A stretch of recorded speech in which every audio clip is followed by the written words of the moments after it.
નમસ્કાર, જય માતાજી ખેડૂત મિત્રો, સ્વાગત છે તમારું ગુજરાત ખબર યુટ્યુબ ચેનલમાં। રોજ આવા નવા તાજા સમાચાર જાણવા માટે ગુજરાત ખબર યુટ્યુબ ચેનલને સબસ્ક્રાઇબ કરો અને જો તમને આજનો વિડીયો પસંદ આવે તો વિડીયોને લાઇક કરો। બજેટમાં મહિલાઓને મોટી ભેટ, ખેડૂતોને મોટી રાહત મળી। સીએમએ આપી ખેડૂતોને મોટી ભેટ, ન્યાય અપાવવા રાહુલ ગુજરાત આવશે। ખાતાને લઈને ખેડૂતોને મોટી રાહત।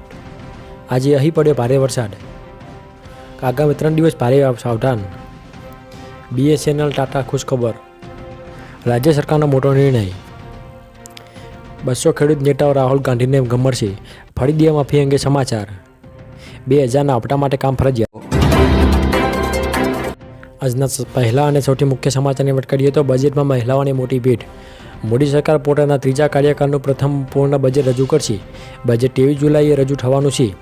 આશા વ્યક્ત કરવામાં આવી રહી છે કે મહિલાઓ માટે મોદી સરકાર ખાસ જાહેરાત કરી શકે છે। સરકાર દેશમાં મહિલાઓ માટે મધ્યપ્રદેશની જેમ લાડલી બહેના યોજના લાવી શકે છે। મધ્યપ્રદેશ રાજ્ય સરકાર મહિલાઓને દર મહિને 1250 રૂપિયા આપી રહી છે। હવે કેન્દ્ર સરકાર પણ મધ્યપ્રદેશ સરકારની યોજના દેશભરમાં લાવી શકે છે। આશા છે કે સરકાર 23 જુલાઈએ રજૂ થનાર બજેટમાં મહિલાઓ માટે લાડલી બહેના યોજનાની જેમ કોઈ અન્ય યોજના લાવી શકે છે।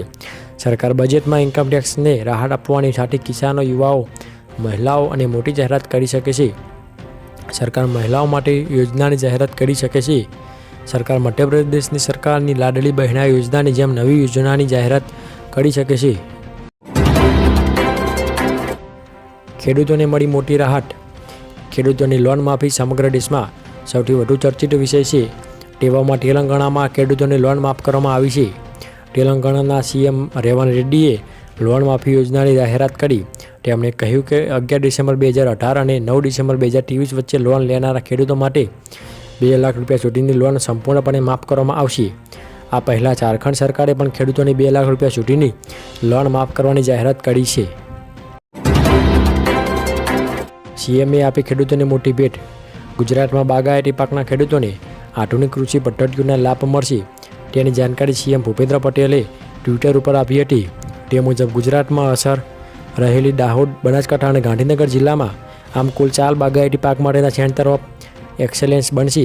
આ માટે રાજ્યની સરકારને 40 કરોડ રૂપિયા જેટલી રકમ ફાળવી દીધી છે। સાથે જણાવ્યું છે કે આ સેન્ટર્સના લીધે ફળ, શાકભાજી, મસાલા અને ફૂલોની વૈજ્ઞાનિક ખેતીને પ્રોત્સાહન મળશે।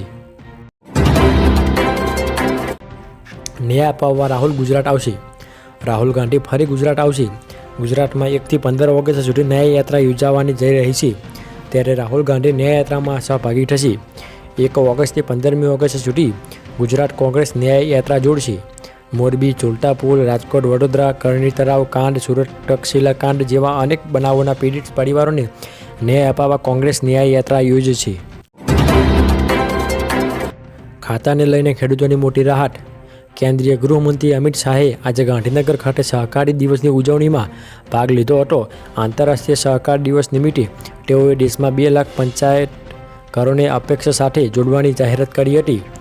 આ સાથે જ આજના દિવસે ગુજરાતના ખેડૂતોને મોટી ભેટ આપી છે। તેમણે ખેડૂતોને માટે નેનો યુરિયામાં 50% ગુજરાત સરકારની સબસિડી આપવાની યોજનાનો પ્રારંભ કરાવ્યો।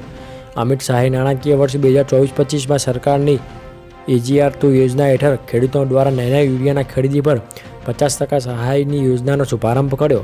કાર્યક્રમમાં સહકારિતા મંત્રી અમિત શાહના હસ્તે 3 ખેડૂતોને નેનો યુરિયાની પ્રતિજ્ઞા ટિકિટ પણ આપવામાં આવી। આજે અહીં પડ્યો ભારે વરસાદ, આજે દક્ષિણ ગુજરાતમાં બીજા રાઉન્ડ વરસાદની ધમાકેદાર શરૂઆત થઈ ગઈ છે, જ્યારે આજે અમદાવાદમાં પણ ભારે પવન સાથે વરસાદ પડ્યો। ઉમરપાડામાં 2 કલાક 10 ઇંચ વરસાદ, ભરૂચમાં 5 ઇંચ વરસાદ, નવસારી વલસાડમાં મેહુલિયાની તોફાની બેટિંગ જોવા મળી। બનાસકાંઠા અને કચ્છ સૌરાષ્ટ્રમાં આજે મોડી રાત્રે 12થી સવાર સુધીમાં મેહુલી ધમાકેદાર તોફાની વરસાદ સાથે એન્ટ્રી કરશે તેવી મિત્રો હવામાન વિભાગ દ્વારા આગાહીઓ કરવામાં આવી શકે છે। કચ્છ બોર્ડરથી પશ્ચિમ વિસ્તાર જેવા બનાસકાંઠાના સુઈગામ બોર્ડર એરિયામાંથી મોડી રાત્રેથી સવાર સુધીનો વરસાદની એન્ટ્રી થશે। આગામી 3 દિવસ ભારે વરસાદની સાવધાન, અમદાવાદ હવામાન વિભાગના ડાયરેક્ટર A. દાસના જણાવ્યા પ્રમાણે ગુજરાતમાં 103 સાયક્લોનિક સર્ક્યુલેશન વેસ્ટર્ન ડિસ્ટર્બન્સ સક્રિય થતાં વરસાદ વરસી રહ્યો છે। ગુજરાતમાં 2 દિવસ કેટલાક વિસ્તારોમાં અત્યંત ભારે વરસાદની શક્યતા છે। આ સાથે માછીમારોને 2 દિવસ દરિયો ન ખેડવા માટે પણ જણાવ્યું હતું। તેમના જણાવ્યા પ્રમાણે આજે છોટે ઉદેપુર, ભરૂચ, નર્મદા, સુરત, નવસારી, વલસાડ દમણ અને દાદરાનગર હવેલીમાં આજે રેડ એલર્ટ આપવામાં આવ્યો, એટલે કે આ જિલ્લાઓમાં અત્યંત ભારે વરસાદની આગાહી મૂકવામાં આવી છે. BSNL અને ટાટાની ખુશખબર. એરટેલ અને જીઓના રિચાર્જ પ્લાનમાં વધારા બાદ લોકો BSNL તરફ વળી રહ્યા છે. દરમિયાન TCS અને BSNL વચ્ચેની ડીલથી ખાનગી ટેલિકોમ કંપનીઓને ટેન્શન વધી ગયું. એવા પણ સમાચાર છે કે ટાટા કન્સલ્ટની સર્વિસ અને BSNL વચ્ચે 15,000 કરોડ રૂપિયાની ડીલ થઈ છે. TCS અને BSNL મળીને ભારતના 1,000 ગામડાઓમાં 4G ઇન્ટરનેટ સેવા શરૂ કરશે, જેથી આવનારા દિવસોમાં લોકોને ફાસ્ટ સ્પીડ સાથે ઇન્ટરનેટ સેવા મળશે. રાજ્ય સરકારનો મોટો નિર્ણય. રાજ્ય સરકાર દ્વારા કૌશલ્ય સાથે શિક્ષણના હેતુ રાજ્યના યુવાનોના કૌશલ્યને કેન્દ્રમાં રાખીને સ્કિલ સ્માર્ટ અભ્યાસ શરૂ કરી આપવાના ઉદ્દેશ્યથી કૌશલ્ય ધ સ્કિલ યુનિવર્સિટીની સ્થાપના કરવામાં આવી. આ નવી સંસ્થાઓમાં ખેડૂત તથા ખેડૂત પુત્રોને 1200ના નજીવા દરથી ડ્રોન પાયલટ તાલીમ ઉપલબ્ધ કરવામાં આવશે. સામાન્ય રીતે આવી તાલીમ ખાનગી ક્ષેત્રે 50,000 થી 60,000 રૂપિયામાં ઉપલબ્ધ થાય છે. 200 ખેડૂત નેતાઓ રાહુલ ગાંધીને મળશે. વિપક્ષના નેતા રાહુલ ગાંધી 22 જુલાઈએ દિલ્હીમાં ખેડૂતોને મળશે. ખેડૂત નેતા જગજીતસિંહ ડેલ્લેવાલે આ જાણકારી આપી હતી. તેમણે કહ્યું કે 22મી જુલાઈએ દિલ્હીમાં ખેડૂતોની મહત્વની બેઠક યોજાવા જઈ રહી છે. MSPનો કાયદો લાવવા માટે દેશભરમાં 200 ખેડૂત નેતાઓ તેમાં ભાગ લેશે.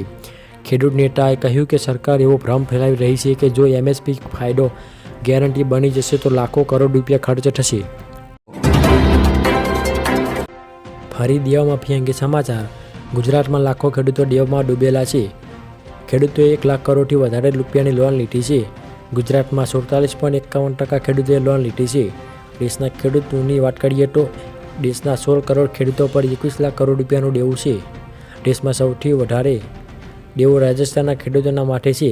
રાજસ્થાનના 99.97 લાખ ખેડૂતોએ 1.47 લાખ કરોડ રૂપિયાની પણ વધારે લોન લીધી છે. ખેડૂતોને લોન આપવામાં ખાનગી અને જાહેર ક્ષેત્રની બેંકો સૌથી આગળ છે. ખેડૂતોને 2000ના હપ્તા માટે આ કામ ફરજિયાત. ભારત સરકાર દ્વારા પ્રધાનમંત્રી કિસાન સન્માન નિધિ યોજનામાં રજીસ્ટર થયેલા ખેડૂત લાભાર્થીઓ માટે 17મા હપ્તાના ચૂકવણી માટે લાભાર્થીઓની ચકાસણી કાર્યવાહી આગામી 31મી જુલાઈ સુધી ચાલશે. પ્રધાનમંત્રી કિસાન સન્માન નિધિ યોજના હેઠળ ભારત સરકાર દ્વારા 13મા હપ્તાથી બેંક ખાતાનું આધાર સીડિંગ DBT એનેબલ કરાવવું તેમજ 15મા હપ્તાથી KYC કરાવવું ફરજિયાત કરવામાં આવ્યું છે. રાજ્યના જે ખેડૂત લાભાર્થીઓને અત્યાર સુધી KYC તથા બેંક ખાતાનું આધાર સીડિંગ DBT એનેબલ કરવાનું બાકી હોય તે તમામ લાભાર્થીઓએ સત્વરે પૂર્ણ કરવાનું રહેશે, તેમ ખેતી નિયામક શ્રીની યાદીમાં જણાવાયું છે.